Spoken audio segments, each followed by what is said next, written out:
Inventé dans les années 60 et développé par l'armée américaine pendant la guerre du Vietnam, le conteneur passe directement du camion au bateau ou au train. Il peut tout transporter et en grande quantité, jusqu'à 20 tonnes dans une seule boîte. Et tout ça pour un prix ultra compétitif.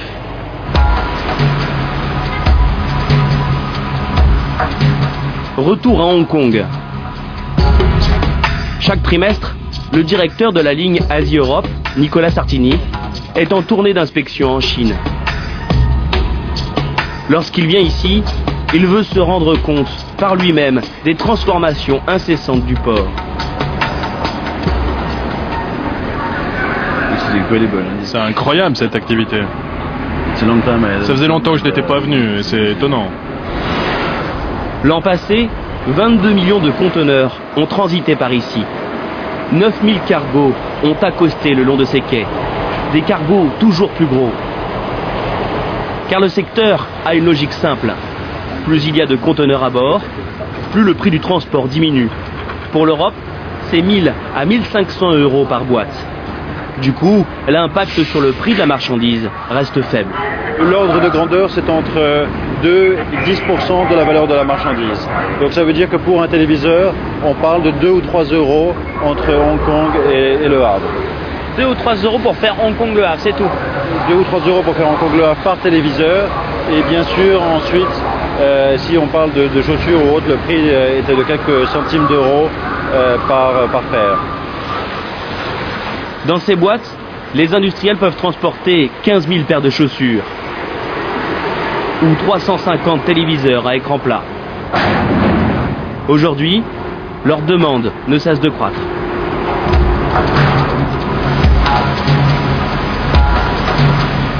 Dans un hôtel du centre de Hong Kong, Nicolas Sartini a justement une réunion importante aujourd'hui à ce sujet.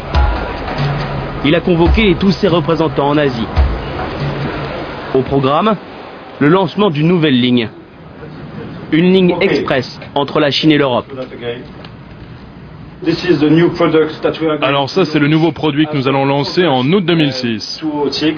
Nous aurons donc des capacités supplémentaires avec 2 départs par semaine. Depuis Shanghai, Ningbo, Yantian et Hong Kong, le marché qui explose.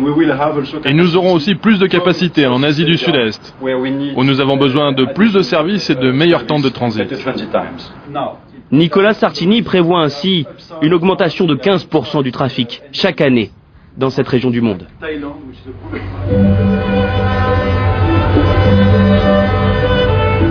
Retour à bord du Tosca, cette fois le bateau Qitian-Tian. Fini le cabotage et la frénésie des ports chinois. Il met le cap vers le large.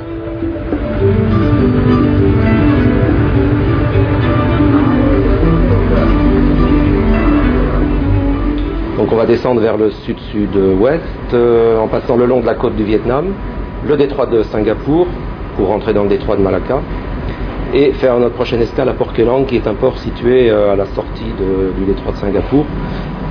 Une prochaine escale qui se trouve à 3 jours de mer.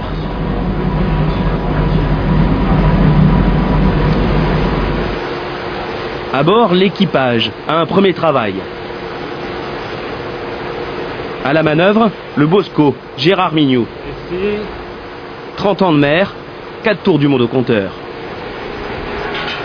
Le Bosco est un peu le contremaître des marins. Le bateau est désormais en pleine mer. Le Bosco doit contrôler que les conteneurs sont bien arrimés les uns aux autres en cas de mauvais temps. Là, je vérifie le saisissage, donc c'est-à-dire que les barres soient bien ready.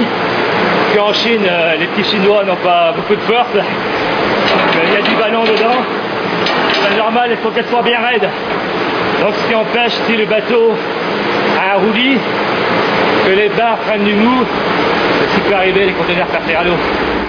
À bord, personne ne sait ce que le bateau transporte. Histoire d'éviter les tentations, pour l'équipage, la cargaison ce ne sont que des boîtes d'acier. Seuls certains conteneurs sont reconnaissables.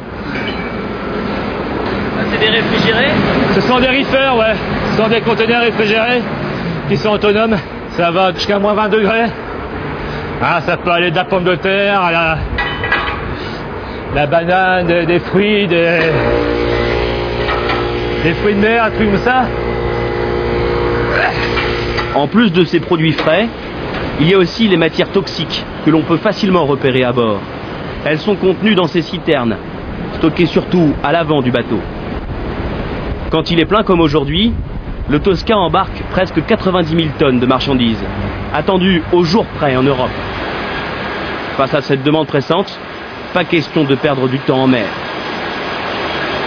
Pour avancer, le bateau a donc été doté d'un moteur hors norme lui aussi. Le plus puissant du monde, 93 000 chevaux. De quoi pousser le navire à 26 nœuds en pointe, presque 47 km/h.